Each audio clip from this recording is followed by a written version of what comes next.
Bueno, buenas tardes para todos los que no he saludado previamente.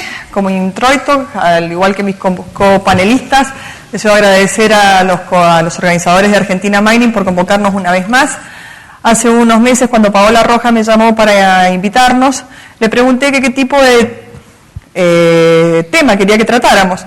Y me dijo sobre la gestión de la propiedad minera en la Argentina. La verdad que me sorprendí bastante porque dije, a esta altura del partido vamos a hablar sobre este tema. Con bastante buen criterio, Paola me dijo que se habían registrado un montón de empresas mineras junior nuevas, que es la primera vez que llegan a la Argentina, que tienen dudas sobre la forma de poder gestionar estos derechos mineros.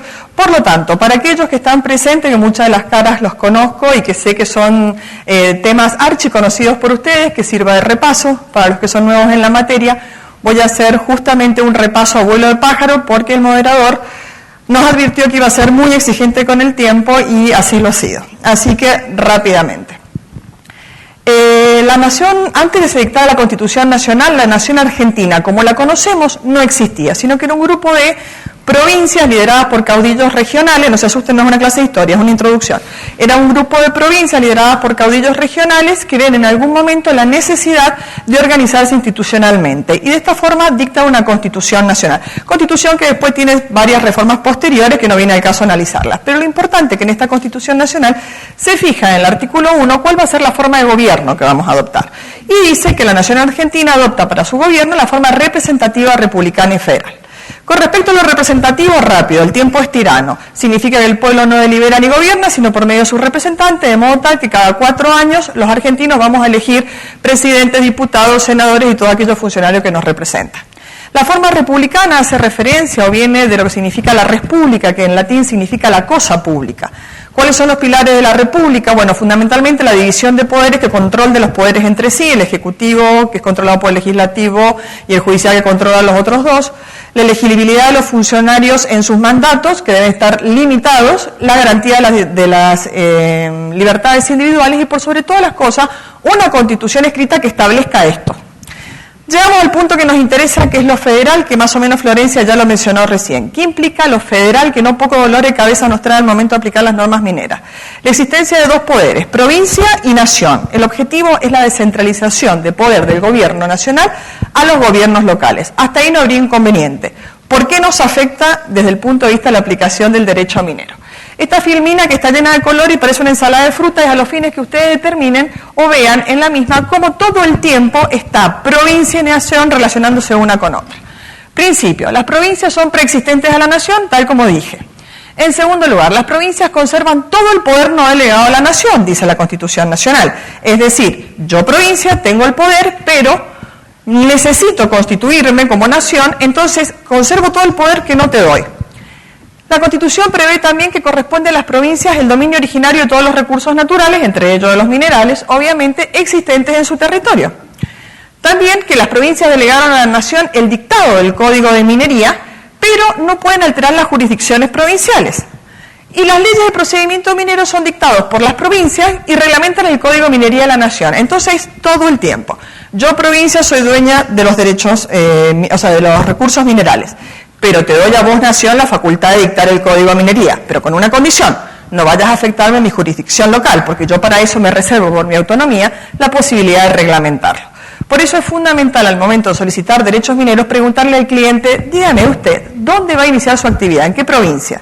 Porque de ello va a depender también cuál es el criterio que se va a aplicar. No obstante que hay un Código de Minería de marco, cada provincia en la Argentina, especialmente con actividad minera, tiene su propia ley de procedimiento que no es siempre las mismas entre una y otra provincia. Es una de las cuestiones principales a tener en cuenta. ¿Cuál es otra secuela del sistema federal? Lo he dicho en este momento. Ley de fondo, que es el Código de Minería, ley de procedimiento. ¿Qué es una ley de fondo? La ley de fondo establece el qué se puede hacer. Es decir, cuáles son los derechos y obligaciones, por ejemplo. Una persona se quiere divorciar, ¿cómo se puede divorciar? ¿Cuáles son las causales de divorcios? ¿Cuáles son las obligaciones que le va a surgir de un divorcio? Ahora, ¿cómo lo hace eso? Lo establece la ley de procedimientos, es decir, a qué juez puede concurrir, qué requisitos tiene que probar, qué documentación tiene que presentar, etcétera, etcétera. En materia minera es exactamente lo mismo. No, no es exactamente lo mismo.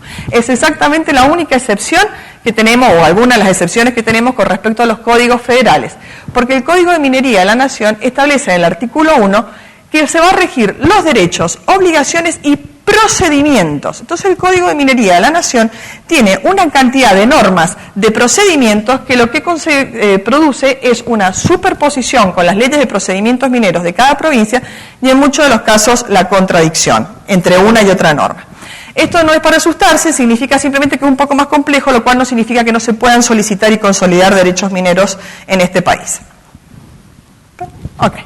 Algunos principios que trae el Código de Minería. Son 12, es imposible desarrollarlos a todos, simplemente yo he traído a colación los 4 que a mi entender son los más importantes para lo que lo voy a dar luego. El Estado no puede explotar ni disponer de las minas por sí, en forma directa, es decir, esta es una prohibición establecida en el Código de Minería. Sí lo podría hacer en forma indirecta la adquisición de una mina si, por ejemplo, se presenta en una quiebra y la adquiere como una persona de derecho privado, pero el principio es que el Estado no puede explotar ni disponer de las minas en forma directa. Por lo tanto, ¿qué hace con los derechos, con los minerales? Porque si dijimos que el Estado era el dueño originario de los minerales, bueno, ¿qué hago con los minerales los cuales soy dueño? No le queda más remedio que concedérselo a los particulares. Cuando hablamos de que los derechos mineros se obtienen por concesión legal, no significa que haga falta una ley para que me concedan el derecho minero, sino que significa que es necesario que se cumplan con los requisitos que establecen las leyes del Código de Minería de la Nación o el Código de Procedimientos Mineros o Ley Minera. ¿Qué significa? No es un acto de discrecionalidad del Estado de decir, esta empresa me gusta o este particular me gusta su capacidad técnica, entonces le voy a conceder los derechos mineros a esa empresa o a esa persona. La concesión legal, su principio basa en que cualquier solicitante que cumple con todos los requisitos previstos en la ley y que llega primero a solicitarlo al Estado a través de la autoridad minera, no le queda más remedio que concedérselo a esa persona o a esa empresa. No es un acto de discrecionalidad, de allí viene lo de la concesión legal. Otro de los principios es que las minas forman una propiedad distinta a la del terreno en que se encuentran. ¿Esto cómo se transfiere? En que existe un principio de subordinación del subsuelo al suelo.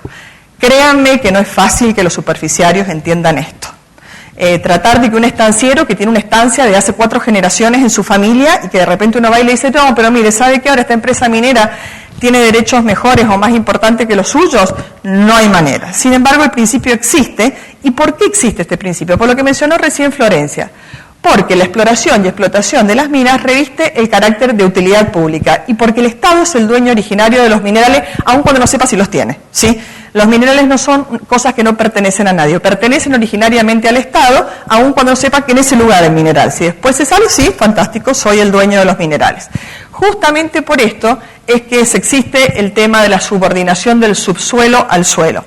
Esta es una nota del Código de Minería, del autor del Código de Minería, que dice conceder las minas a los particulares, imponiéndoles gravámenes a la superficie, privando a su dueño del uso y aún del dominio de su cosa, mediante una indemnización, es reconocer que hay utilidad pública. Es lo único que justifica por qué se va a hacer semejante limitación o restricción a la propiedad privada prevista en la Constitución Nacional. Bien. Rápido, ¿qué debe hacer el explorador para iniciar sus actividades en el campo? Llega y dice, ¿cómo estoy con la máquina lista? Quiero salir a explorar. ¿Qué tengo que hacer? 3 son las patas de la mesa. Obtener la concesión del permiso, o sea, del derecho minero. Obtener un informe de impacto ambiental aprobado. Y el consentimiento del superficiario. Obtener la concesión del derecho minero. Las figuras jurídicas que prevé el Código de Minería, y vamos rapidísimo porque estoy viendo el tiempo, son 2. El permiso de exploración o la manifestación de descubrimiento. Ustedes habrán visto que en el medio dice descubrimiento espontáneo. ¿Qué significa esto? Que el Código de Minería no exige que uno tenga que previamente explorar para ir a anunciar que encontró. El Código Minero entró en vigencia en el año 1887, es una ley muy antigua y sobre todo está organizado para el mineral betiforme, que permite este tipo de descubrimiento espontáneo, medio como que uno va caminando por el campo y encontré mineral porque el mineral aflora. En la minería que se practica actualmente, que es la minería a gran escala sobre base de mineral diseminado, es muy poco probable, pero como la figura jurídica existe en el código, tranquilamente la podemos utilizar. ¿Esto qué ha llevado? Que esta figura del descubrimiento espontáneo se haya usado y abusado, porque si ustedes chequean los catastros mineros de la Argentina, de cualquier provincia, van a ver que hay cientos de manifestaciones de descubrimiento. Si solo el 1% de esos cientos de manifestaciones de descubrimiento se transformaran en mina, esto sería un paraíso minero. Se ha utilizado eso, ¿por qué? Porque se evitan costos. De todas formas, desde mi punto de vista, yo siempre le recomendamos a nuestros clientes que empiecen por los permisos de exploración. Es imposible explicar la estrategia ahora, pero si quieren después en el tema del debate, podemos explicar por qué recomendamos empezar por los permisos de exploración y no directamente por la manifestación de descubrimiento. Bien, ¿qué hace falta para pedir un permiso de exploración o una manifestación de descubrimiento? Esto es igual para ambos. Datos del solicitante, hay que fijar cuál es el área que se quiere para explorar o para explotar, la forma de solicitarlo. El Código de Minería dice, lo tiene que pedir en coordenadas establecidas en el Sistema Nacional u Oficial de Cartografía, que son las coordenadas Gauss-Kruger, Campo y Chauspe. Excepcionalmente o supletoriamente se aplica PostGar 94, pero si no, es Gauss-Kruger, Campo y Chauspe, que es lo que utiliza la mayoría de las provincias. Hace falta pagar el pago provisional del canon de exploración, que va a estar en relación directa a cuánta cantidad de hectáreas pido, cuánto tengo que pagar de canon. Es imposible hacer el cálculo ahora por el tiempo, o en el caso de las manifestaciones de descubrimiento, una tasa retributiva de servicio. Estas tasas siempre han sido tan pequeñas en comparación con los cánones que ha hecho que la mayoría de las empresas vayan a pedir manifestaciones de descubrimiento y no permisos de exploración. Hay que presentar un programa mínimo de trabajo y estimación de las inversiones. ¿Para qué sirve el permiso? El permiso, el Código de Minería dice que es indispensable para iniciar la exploración. Y la pregunta es, ¿y qué pasa si yo, empresa minera, no espero a tener el permiso y me voy al campo a hacer la exploración? En ese caso la ley establece, el permiso es indispensable. En el caso de que usted no esperara eso, deberá pagar una multa a favor del superficiario, no a favor del Estado. A favor del superficiario, que va de 1 a 100 veces el canon minero. Pocas veces yo he visto en la práctica que llevamos de años en materia minera que se aplique este tipo de multa, pero está prevista en el Código de Minería. ¿Por qué la multa es a favor del superficiario y no a favor del Estado? Porque el Estado es el dueño de los minerales, es el dueño originario de los minerales. Al Estado siempre le interesa que los minerales se exploren y se exploten. Es decir, no habría perjuicio para el Estado por un cateador de hecho, que no es un cateador ilegal, sino simplemente que es un cateador que no ha obtenido la licencia. Ahora, ¿cuál es la finalidad de la concesión legal? La finalidad nunca está para proteger al Estado, pero sí para proteger al superficiario, que podría oponerse, o por lo menos oponerse no, pero pedir una indemnización por lo que el minero le va a hacer dentro de su campo, o por un tercero que pueda tener un mejor derecho, pero tiene un derecho prioritario o más extenso. Acá hay un croquis básico sobre un permiso de exploración de 10.000 hectáreas. Permiso de exploración, tal como les dije, a ver si encuentro el láser, tiene que estar solicitado en coordenadas Gauss-Kruger. Si hay algún geólogo que está tomando nota de las coordenadas, no se hagan ilusiones, la saqué de un catastro así al azar. La unidad de medida básica del permiso de cateo es de 500 hectáreas. Por la primera unidad de medida se otorgan 150 días de exploración y por cada unidad de medida que se va añadiendo se le agregan 50 días más. En el caso de un cateo de 10.000 hectáreas, el tiempo de exploración serían 1.100 días. ¿Qué pasa? Uno dice, bueno, tengo los 1.100 días para explorar, son más de casi 3 años, estoy fantástico, perfecto. No. A los 300 días el Código de Minería establece la obligación de hacer una primera liberación. En este caso, ¿qué dice el Código? Que deberá liberar una superficie igual a la mitad de la superficie que exceda de 4 unidades de medida. Así que las primeras 4 unidades de medida, el Código no me las toca. De lo que queda restante, el 50% lo tengo que liberar. Acá, de la forma que quieran, pero sí es necesario liberar el 50% de esta superficie. Bueno, ¿se acabaron las liberaciones? No, las liberaciones continúan. En el caso de los cateos grandes como estos, esto se murió. Anda. Ahí está. En el caso de los cateos grandes, a los 700 días, es necesario realizar una segunda liberación, que en este caso va a ser igual a la mitad de la superficie remanente, excluidas las primeras 4 unidades, y como que estas 2.000 hectáreas nunca las tocan, ¿sí? Ahora, ¿qué pasa si la empresa dice, pero es que a mí me interesa la zona que estoy liberando, no quiero perderla? En ese caso, el Código de Minería permite la posibilidad de solicitar manifestaciones de descubrimientos o hallazgos en las zonas liberadas. Yo acá he puesto un par, en realidad con una sola se podría cubrir parte de este cateo. En el caso de la unidad de medida de la manifestación de descubrimiento es de 6 hectáreas para betiforme y 100 hectáreas para diseminado. Esto es bastante más complejo de como lo estoy presentando, pero me quedan 5 minutos. Así que pasamos a la segunda pata de la mesa, que era el informe de impacto ambiental aprobado. En el año 1995 se dicta una reforma al Código de Minería donde se incluye un capítulo con normas específicas ambientales para proteger y garantizar un ambiente sano frente a la potencial daño que pueda, o impacto más que daño, que pueda ocasionar la actividad minera. No significa que esto que era la primera novedad que teníamos con esta ley. Había cientos de leyes que hacían referencia, no en forma directa, pero sí, por ejemplo, al manejo de recursos peligrosos, a la protección de los suelos, que son anteriores a la introducción de estas normas específicamente ambientales. Un año antes, la Constitución Nacional, de hecho, se había modificado y se había incluido el artículo 41, que era el derecho de todo habitante a gozar de un ambiente sano y equilibrado, y la obligación de fijar presupuestos mínimos con las normas complementarias dictadas por las provincias. En el año 2002 se dicta la primera ley de política nacional ambiental que fija los presupuestos mínimos ambientales. ¿Eso qué significa? Que cualquier provincia que dicte disposiciones ambientales debe respetar estos presupuestos mínimos. Lo puede hacer más gravosa, ¿sí?, pero no menos gravosa. Caso emblemático de Mendoza, que de tanto proteger y proteger han prohibido la minería prácticamente. Con respecto al informe de impacto ambiental, decimos que el aprobado tiene que estar antes del inicio de las actividades. ¿De qué actividad? De todo. ¿Quieren ir al campo a respirar? Tienen que tener el informe de impacto ambiental aprobado, porque el Código de Minería es sumamente detallista y amplio, inclusive dice que es cualquier otro método que pueda surgir, aparte de la prospección, exploración, explotación, desarrollo, extracción, fundición, hay un montón más que no entraba acá en la diapositiva, cualquier otro método que pueda surgir de nuevas tecnologías. Es decir, que para cualquier tipo de actividad sí o sí es necesario un informe de impacto ambiental aprobado. Cuando se aprueba el informe de impacto ambiental, en cuanto al contenido, imposible determinar ahora por el tiempo que queda, pero cada provincia, aparte del Código de Minería fija pautas generales, cada provincia, hay algunas que muy detalladamente dicen qué es lo que tienen que tener para cada parte. Lo mejor son los consultores ambientales que tienen clarísimo el tema y que pueden ilustrar sobre el tema. Con respecto al informe de impacto ambiental, una vez que la autoridad minera lo aprueba, debe emitir un documento que se llama Declaración de Impacto Ambiental. Esta declaración de impacto ambiental debe salir en 60 días hábiles, que me río porque realmente los 60 días hábiles suelen no aplicarse, y debe ser actualizada como mínimo cada 2 años o cada vez que se termine el programa de actividades que ampara ese informe de impacto ambiental. Si decidieron hacer 40 pozos y los 40 pozos les llevó 3 meses y no 2 años hacerlo, porque no van a esperar 2 años para actualizarlo, lo actualizan antes. La tercera pata de la mesa, el consentimiento del superficiario. Habíamos dicho que acá hay una cuestión de que como el Estado es el dueño originario de los minerales, tiene una finalidad de utilidad pública. Principio de subordinación del subsuelo al suelo. Imposible de explicárselo al superficiario.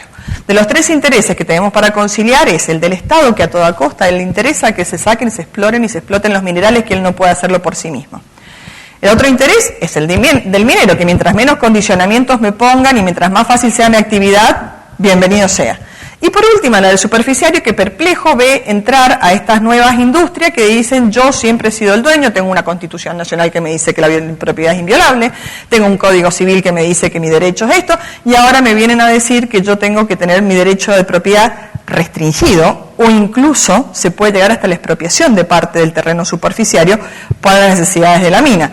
Entonces, en este caso, la única finalidad, como dije anteriormente, de este principio de subordinación es que haya utilidad pública, si no, no se puede explicar. ¿Qué puede hacer el superficiario? Lo ideal con los superficiarios es llegar a un acuerdo. Yo siempre digo a nuestros clientes: extremen, agoten y hagan lo posible por llegar a un acuerdo con los superficiarios. ¿Por qué? Porque si no, el plan B es solicitar una servidumbre minera, que es una figura jurídica prevista en el Código de Minería. Estas servidumbres mineras, que en otras legislaciones vienen directamente junto con la concesión del derecho, en la Argentina uno las tiene que pedir aparte. Como la mayoría de las autoridades mineras en la Argentina son administrativas, la petición de la servidumbre minera empieza a nivel de autoridad minera administrativa, pero después la fijación del monto de la indemnización se la pasan a un juez, con lo cual tenemos un proceso que no poco dura 2 años. Entonces, en ese caso, lo ideal es lleguen a un acuerdo. Y aparte, porque aun cuando se consiguiera la servidumbre minera, es prácticamente imposible estar desarrollando actividad minera con un enemigo adentro, es decir, con una persona que no quieren que ingresen a su campo. Entonces, lo ideal significa llegar al acuerdo minero. En caso de fracaso, servidumbre minera. ¿Qué puede hacer el superficiario en ese caso? Puede pedir el pago de los daños y perjuicios que se le hayan ocasionado. Si todavía no se le han ocasionado perjuicios, porque estamos en una etapa de exploración, está haciendo geofísicas, muestreo, unas trincheras, una cosa que no hay grande cantidad de daño, en ese caso el superficiario lo que puede pedir es que se le fije una fianza para responder a esos potenciales daños en el futuro. Estoy a 40 segundos. Bien, conclusiones.